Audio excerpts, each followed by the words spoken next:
लिया है। पहले ईसाई मिशनरी जब इस देश में काम करती थी तो पहले धर्म परिवर्तन करते थे, नाम बदला करते थे। अब वो लोग भी सतर्क और सावधान हो गए। वो लोग अब नाम नहीं बदलते, क्योंकि नाम बदलेंगे तो लोगों की आंख खुल जाएंगी, अरे हमारे इतने भाई कन्वर्ट हो गए, ईसाई बन गए।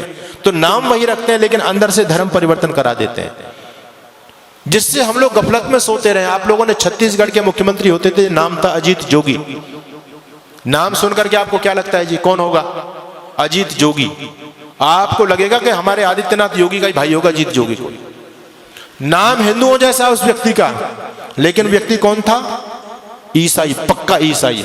उस व्यक्ति ने सत्ता में रहते रहते लाखों लोगों को कन्वर्ट किया, और जब वो व्यक्ति मर गया तो ईसाई रीति रिवाज के द्वारा उसको दफनाया गया, उसका अंतिम क्रियाकलाप किया गया।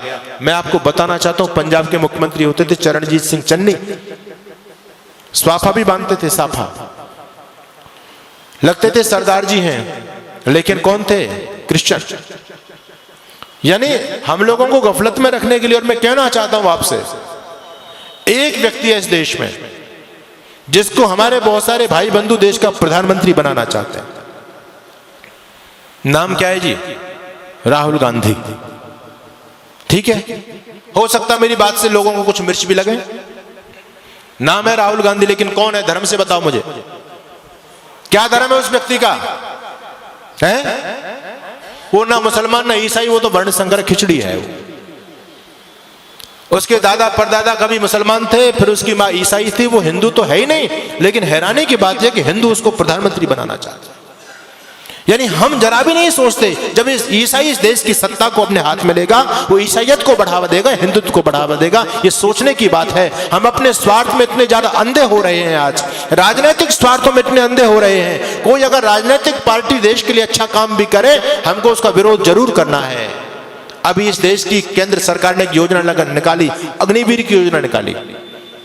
लोगों के पेट में दर्द हो रहा है, राजनीतिक लोगों के पेट में दर्द हो रहा है, आने वाले भविष्य को नहीं देख पा रहे। मैं आपको आगाह करना चाहता हूं, इस देश में भयंकर गृह युद्ध होने वाला है, टल नहीं सकता, अवश्य में भावी है, रुकेगा नहीं वो। और उसकी उन लोगों ने तैयारी कर रखी है पूरी तरह से। उनका छोटा छोटा बच्चा बम चलाने में, पत्थर फेंकने में, तलवारबाजी में, चैनबाजी में एक्सपर्ट है। उनकी लड़कियां भी एक्सपर्ट हैं। आपके बच्चे क्या जानते हैं?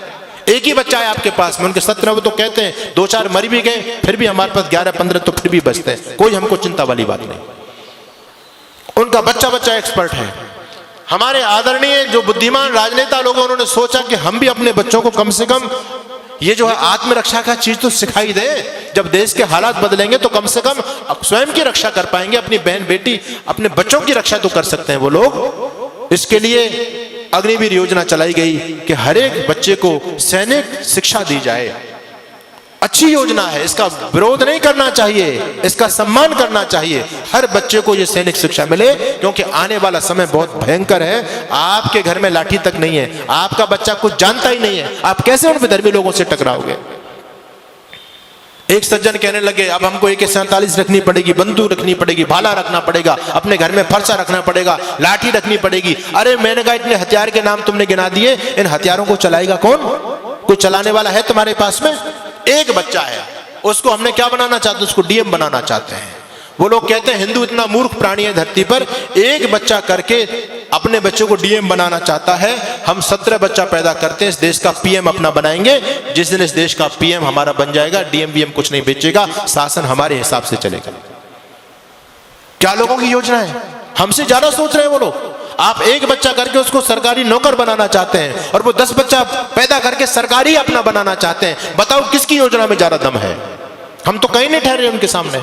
उनका इतना समर्पण देखो।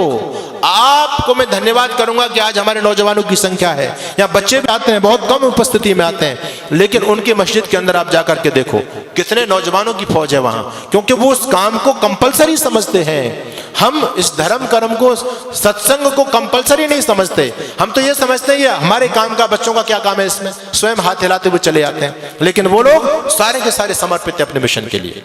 इसलिए मैं आपके बीच में निवेदन कर रहा हूं, भयंकर आंधियां चलने लगी हैं, ज्वार को पैदा करो।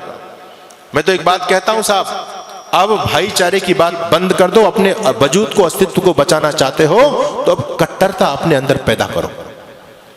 हम दुनिया से इसलिए खत्म हो गए, सारी उदारता की ठेकेदारी हम लोगों ने अपने ऊपर ले रखी है। बस तुम भाई भाई चिल्लाते रहे, वो तुमको चारा बना करके चाट गए। बड़ी हैरानी की बात है, आज भी लोगों की आंखें नहीं खुल रही हैं। ये राजनीतिक दल आपस में हम लोगों को लड़ा करके, ये तो नालायक लोग हैं, अपना उल्लू सीधा कर रहे हैं, लेकिन हम भोले भाले भाई आपस में लड़ रहे हैं। उनके षड्यंत्र को नहीं समझ पा रहे हम पूरी तरह से। आप लोगों को अभी उदयपुर में जो हुआ, एक केवल ट्रेलर देखा है, फिल्म चलनी बाकी है। द कश्मीर फाइल आपने देखी है, ये 30 साल पहली घटना है। अगर इसी प्रकार से सोते रहे तो 30 साल बाद देखना गली गली में कश्मीर फाइल चलेगी। अभी उनकी आबादी केवल 25% है सरकारी आंकड़े के हिसाब से, और 25% रहने के बावजूद भी वो आपको सड़कों पर नहीं निकलने देते। रामनवमी का जुलूस नहीं निकाल सकते आप, हनुमान जयंती का जुलूस नहीं निकाल सकते आप। निकालने का प्रयास किया, क्या स्थिति हुई। आपके राजस्थान में बहुत सारे जिले हैं, आप वहां जाकर के देख लीजिए। हम 26 जनवरी 15 अगस्त पर तिरंगा यात्रा नहीं निकाल सकते। अभी वो केवल 25% है, तब आपको सड़क पर नहीं निकलने दे रहे हैं। जिस दिन 40 और 50% हो जाएंगे, आप लोग क्या सोचते हैं कि आपको अपने घर में रहने देंगे? वो संभव ही नहीं है। अपने